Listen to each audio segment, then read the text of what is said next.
Hello everyone, welcome to the YouTube channel of Lucky Institute of Professional Studies.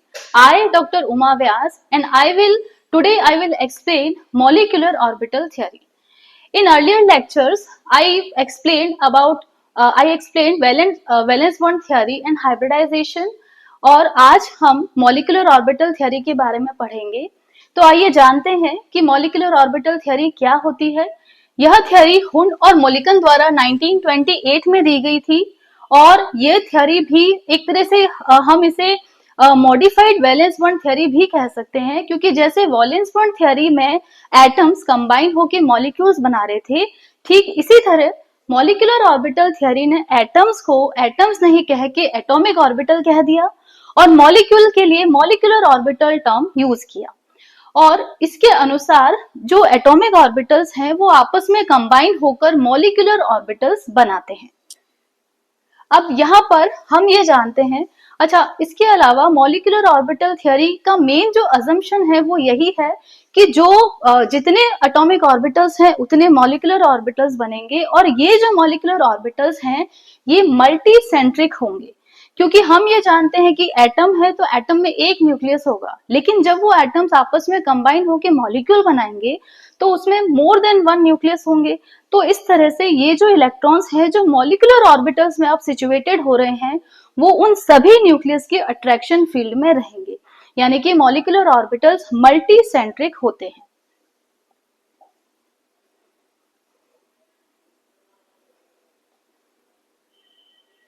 Molecular orbitals के rules ये कहते हैं, सबसे पहला जैसे मैंने बताया कि समान संख्या में ही बनेंगे मॉलिक्यूलर ऑर्बिटल्स और इनमें जो इलेक्ट्रॉन का फिलिंग है वो इलेक्ट्रॉन भरने के जो नॉर्मल रूल्स हैं, जैसे कि पाउलीज एक्सक्लूजन प्रिंसिपल है, हुंड्स रूल है और n+l का रूल है, उन सभी रूल्स को फॉलो करते ही भरे जाएंगे। अब यहाँ पर नया कॉन्सेप्ट ये है कि जितने नंबर ऑफ मॉलिक्यूलर ऑर्बिटल्स बन रहे हैं उनमें से 50% मॉलिक्यूलर ऑर्बिटल्स ऐसे होंगे जिनकी मैक्सिमम स्टेबिलिटी होगी और 50% मॉलिक्यूलर ऑर्बिटल्स ऐसे होंगे जिनकी मिनिमम स्टेबिलिटी होगी। तो वो ऑर्बिटल्स जिनकी एनर्जी ज्यादा होती है या जिनकी स्टेबिलिटी कम होती है वो कहलाते हैं बॉन्डिंग मॉलिक्यूलर ऑर्बिटल्स, और जिनकी स्टेबिलिटी कम होती है या जो मैक्सिमम एनर्जी दिए हुए होते हैं वो कहलाते हैं एंटी बॉन्डिंग मॉलिक्यूलर ऑर्बिटल्स। ये डिटेल में हम पढ़ेंगे अभी आगे। अब इधर देखिए, ये मैंने एक हाइड्रोजन मॉलिक्यूल का एग्जांपल लिया है ना, समझाने के लिए। जैसे कि हम जानते हैं कि हाइड्रोजन 1s1 होता है, तो सबसे पहले तो एमओटी डायग्राम बनाया कैसे जाता है, सबसे पहले तो एनर्जी का एरो बनाया जाएगा, उसके बाद में ये है हाइड्रोजन 1s1 और ये है दूसरा हाइड्रोजन 1s1। अब एक इलेक्ट्रॉन इसका और एक इलेक्ट्रॉन इसका। अब जैसा कि हमने अभी इसके नियम में पढ़ा कि दो एटॉमिक ऑर्बिटल्स है तो मॉलिक्यूलर ऑर्बिटल्स भी दो ही बनेंगे, जिसमें से हाफ यानी कि एक तो बनाएगा बॉन्डिंग मॉलिक्यूलर ऑर्बिटल और एक बनाएगा anti bonding molecular orbital.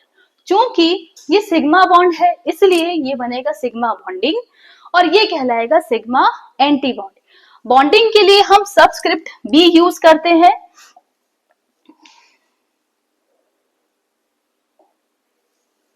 Bonding के लिए हम सबस्क्रिप्ट बी यूज करते हैं और एंटी बॉन्डिंग के लिए हम सबस्क्रिप्ट स्टार यूज करते हैं।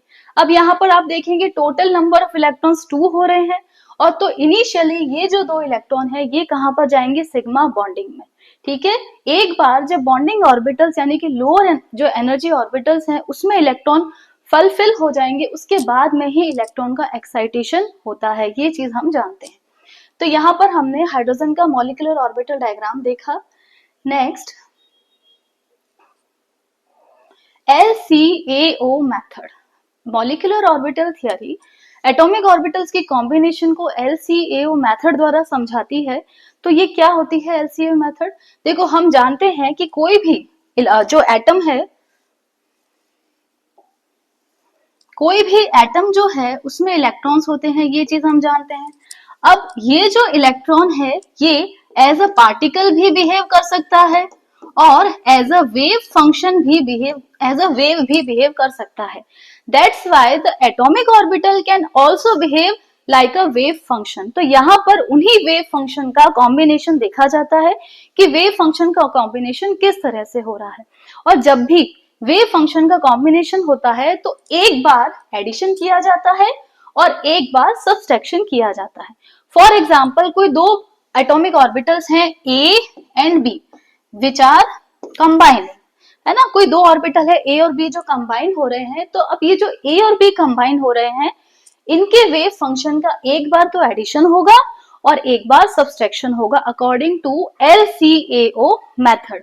अब जब इनका एडिशन और कॉम्बिनेशन होगा तो हमको दो इक्वेशन मिलती है। ये यहां पर देखिए, अगर एडिशन का स्क्वायर किया जाए तो क्या इक्वेशन बनेगी, साई ए का स्क्वायर साई बी का स्क्वायर प्लस 2 साई ए साई बी, है ना। इसी तरह से अगर सब्सट्रैक्शन जो हो रहा है, अगर इसका स्क्वायर किया जाए तो यहाँ पर -2 साई ए साई बी कोफिशिएंट आ रहा है। अब ये जो +2 साई ए साई बी कोफिशिएंट आ रहा है, ये क्या शो कर रहा है कि जब भी वेव फंक्शन का पॉजिटिव इंटरेक्शन होगा तब इलेक्ट्रॉन डेंसिटी बढ़ेगी। यही कारण है कि बॉन्डिंग मॉलिक्यूलर ऑर्बिटल्स ज्यादा स्टेबिलिटी लिए होते हैं, उनकी एनर्जी कम होती है और उनकी स्टेबिलिटी ज्यादा होती है।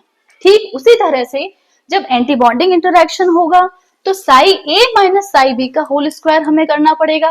तो ए माइनस बी होल स्क्वायर फॉर्मूले से जब ये इक्वेशन खुलता है तो यहाँ पर -2 साई ए साई बी कोफिशिएंट आता है, which is showing that in this case the electron density is decreases. That's why anti bonding molecular orbitals जो होते हैं उनकी स्टेबिलिटी कम होती है और उनकी एनर्जी ज्यादा होती है।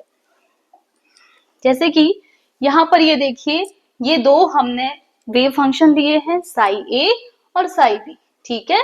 ये हमने अगेन हाइड्रोजन का ही एग्जांपल लिया है। तो यहाँ पर आप देखेंगे बॉन्डिंग में दो इलेक्ट्रॉन जो है वो भरे गए हैं और एंटी बॉन्डिंग फ्री है, खाली है। तो यहाँ पर जो बॉन्डिंग मॉलिक्यूलर ऑर्बिटल है वो कैसे बना है, it is formed by the positive interaction of the wave function psi A plus psi B, and the anti bonding molecular orbital is formed by the negative interaction of the wave functions. अब इसके कुछ उदाहरण लेते हैं। ये देखिए, ये example भी ये बॉन्डिंग को शो कर रहा है। यहाँ पर ये देखिए, ये इलेक्ट्रॉन डेंसिटी इतनी बढ़ रही है और यहाँ पर इलेक्ट्रॉन डेंसिटी जो है वो डिक्रीज हो रही है। स्टूडेंट्स, आप इस डायग्राम से आप ये देख सकते हैं कि यहाँ पर तो बढ़ रहा है इलेक्ट्रॉन डेंसिटी, तो ये बॉन्डिंग इंटरेक्शन है और ये एंटी बॉन्डिंग इंटरेक्शन है। अब हम इसके कुछ ये ओवरलैपिंग को शो कर रहा है। देखो, जैसे कि एस एस है तो एक तो हो गया बॉन्डिंग और एक हो गया एंटी बॉन्डिंग। तो एंटी बॉन्डिंग में ऑलवेज नोड प्रेजेंट होगा, क्योंकि एंटी बॉन्डिंग हमने इससे पहले भी पढ़ा कि एंटी बॉन्डिंग ऑर्बिटल्स जो है उसमें कहीं ना कहीं इलेक्ट्रॉन डेंसिटी जो है वो डिक्रीज हो रही है, ठीक है। और नोडल प्लेन क्या होते हैं ये हम जानते हैं। नोडल प्लेन वो स्पेस है जहां पर की इलेक्ट्रॉन डेंसिटी शून्य हो जाती है। तो देखो, ये एस ऑर्बिटल का है तो ये तो शो कर रहा है सिग्मा को, and it is sigma bonding को, and it is showing sigma anti bonding. ठीक इसी तरह से अगर एस पी ओवरलैपिंग है तो यहाँ पर देखिए, ये एंटी बॉन्डिंग को, जहां नोडल प्लेन आ रहा है वहां एंटी बॉन्डिंग, और जहां पर पॉजिटिव इंटरेक्शन हो रहा है ना, वहां पर हो जाएगा अपने बॉन्डिंग इंटरेक्शन। इसी तरह से ये पी पी ओवरलैपिंग को शो कर रहा है। अब यहाँ पर हम एक और चीज देखते हैं, जैसे कि हम आपके सिलेबस में हाइड्रोजन से लेकर के और फ्लोरीन नियॉन मॉलिक्यूल तक के मॉलिक्यूलर ऑर्बिटल डायग्राम है। इसके अलावा हीट्रोन्यूक्लियर मॉलिक्यूल्स भी है ना। तो हम आज होमोन्यूक्लियर मॉलिक्यूल्स के बारे में ही पढ़ेंगे, और उसमें एक और चीज हमें ध्यान रखने लायक है, एक और चीज जो है वो हमें ध्यान रखनी चाहिए कि नाइट्रोजन तक जब हम एमओटी डायग्राम बना रहे हैं तो यहाँ पर हमारा जो सिग्मा 2p ऑर्बिटल है ये हायर पोजीशन में आता है, ठीक है। ये कौन सा ऑर्बिटल है, सिग्मा 2pz, और जो पाई 2px और पाई 2py ऑर्बिटल हैं इनकी एनर्जी थोड़ी कम होती है till nitrogen molecule. And nitrogen के बाद में ये जो डायग्राम होता है, ये जो पैटर्न होता है, ये बिल्कुल रिवर्स हो जाता है। ये चीज आपको ध्यान रखनी है कि after nitrogen in the molecular orbital diagram of oxygen molecule, pi 2px and pi 2py molecules get higher position in MOT diagram, क्योंकि इनकी ऊर्जा बढ़ जाती है। अब हम एक उदाहरण लेते हैं, नाइट्रोजन मॉलिक्यूल का उदाहरण लेते हैं। हाँ, ये रहा, देखो इधर नाइट्रोजन है, तो हम जानते हैं नाइट्रोजन का कॉन्फ़िगरेशन होता है 1s2, 2s2, 2p3, ठीक है। अब यहाँ पर 1s2 ऑर्बिटल जो है वो तो लोअर एनर्जी ऑर्बिटल है, और 1s जो है वो वैलेंस शेल में पार्टिसिपेट भी नहीं करेगा, तो 1s को हम k से लिख सकते हैं, है ना। जो ऑर्बिटल्स फिल्ड होते हैं उन्हें हम k से लिख सकते हैं इसके इलेक्ट्रॉनिक कॉन्फ़िगरेशन में। अब यहाँ पर देखिए, यहाँ पर देखिए जैसे कि 1s का बनाया गया है यहाँ पर, तो 1s2, 2s2 एंड 2p3, तो ये जो दो इलेक्ट्रॉन है ना, तो ये 2 और 2 4 इलेक्ट्रॉन, तो 2 electrons are filling in sigma bonding 1s and 2 electrons are filling in sigma anti bonding 1s। ठीक उसी तरह से 2s में इलेक्ट्रॉन भरे गए हैं। अब 2p में देखिए यहाँ का 2p3 और ये नाइट्रोजन का 2p3, टोटल 6 इलेक्ट्रॉन्स है।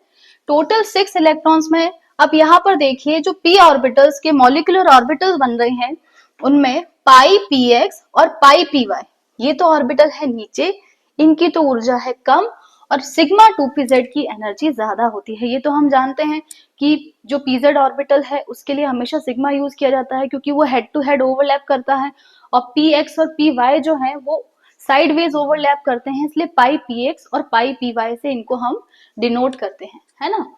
तो यहाँ पर ये ऑर्बिटल्स नीचे आ जाएंगे। अब इधर देखिए टोटल 6 इलेक्ट्रॉन्स है, तो वो हमने इसमें फिल कर लिए। अब हर मॉलिक्यूलर ऑर्बिटल डायग्राम का इलेक्ट्रॉनिक कॉन्फ़िगरेशन जैसे कि ये यहाँ पर लिखा हुआ है, लिखा जाता है k किसे शो कर रहा है, 1s ऑर्बिटल को। It is showing that 1s orbital is completely filled and do not contributing in the valence shell electron. Sigma bonding 2s2, sigma anti bonding 2s2, ठीक है।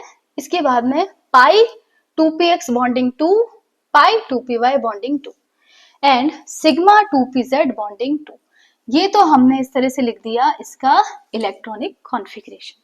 उसके बाद में निकाला जाता है बॉन्ड ऑर्डर। बॉन्ड ऑर्डर कैसे निकालते हैं, number of electron in bonding molecular orbital minus number of electron in anti bonding molecular orbitals divide by 2। तो यहाँ पर देखिए बॉन्डिंग में टोटल कितने हो गए, अगर मैं 1s को काउंट नहीं करती हूँ तो देखो 2, 2, 4, 6 एंड 8, और जैसे यहाँ पर तो 1s को भी काउंट किया है तो टोटल 10 ले लिए हमने। उसके बाद में एंटी बॉन्डिंग में देखिए 2 और 2 4, ठीक है, तो 10 माइनस 4 डिवाइड बाय 2। और अगर 1s को हम नहीं लेते हैं, है ना, काउंट, अगर हम 1s को इसमें नहीं लेते हैं तो बॉन्डिंग में तो हो जाएंगे 8 और एंटी बॉन्डिंग में हो जाएंगे 2 डिवाइड बाय 2। तो अगेन ये आ जाएगा 6/2 इक्वल्स टू 3, वही बात है। इसका मतलब बॉन्ड ऑर्डर 3 होना क्या शो कर रहा है कि दो नाइट्रोजन एटम्स के बीच में ट्रिपल बॉन्ड एक्सिस्ट करता है। और जैसा कि हम यहाँ देख सकते हैं कि जो बॉन्डिंग मॉलिक्यूलर ऑर्बिटल्स बन रहे हैं इनमें अनपेयर्ड इलेक्ट्रॉन कहीं भी नहीं है। तो जहां अनपेयर्ड इलेक्ट्रॉन नहीं है वहां पर वो मॉलिक्यूल डायामैग्नेटिज्म शो करता है, यानी कि ये प्रति चुंबकीय प्रवृत्ति के होते हैं। तो ये हमने नाइट्रोजन का एमओटी डायग्राम डिस्कस किया। इसी तरह से